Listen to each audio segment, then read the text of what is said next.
The UK is committed to end its contribution to global warming by 2050 by bringing all greenhouse gas emissions to net zero by that date. Many of our clients are delivering development projects against the backdrop of emerging policies set in order to achieve this target, and therefore must stay relevant and aligned with the changing policy landscape. There are some key definitions that you need to know when it comes to discussing carbon, which I will talk about in this video. Operational energy or carbon. The energy consumption and the subsequent carbon emissions created from the fuel use in the operational phases of the building. The carbon associated to the energy consumption can be both directly emitted on site or from the energy production of the UK energy grids. An important consideration here is that this is not just the emissions associated with conditioning the space, i.e. those assigned under building regulations, but all energy uses in the building. Embodied carbon. The carbon equivalent associated with the greenhouse gas emissions produced by the production, transport and construction of the building materials. Net zero carbon operation.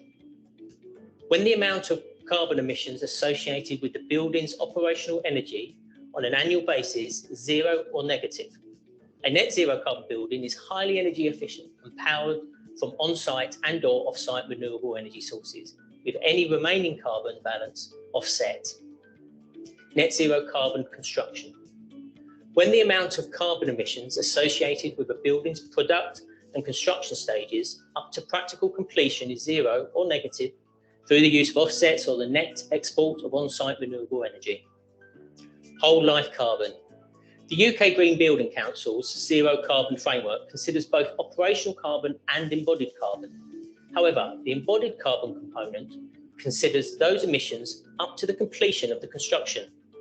The whole life carbon, also referred to whole life cycle carbon, goes further and considers those emissions also associated with the building's maintenance, demolition and disposal, the emissions over the entire life of the building. Foreman Roberts are actively undertaking workshops with clients to develop a framework that will ensure a net zero carbon roadmap is delivered. Some of the ways we are supporting our clients include reviewing zero carbon targets suggested by institutions such as the UK Green Building Council, LETI, etc., and application to your corporate policies. Determining the scope of zero carbon and the key goals which will be taken forward. Developing timescales for the successful delivery of a zero carbon roadmap. Reviewing benchmark targets and review implications and value of the assessing current stock emissions. Developing time-based targets for operational and embodied carbon for projects. Developing a toolkit of carbon reduction strategies which should be considered on projects.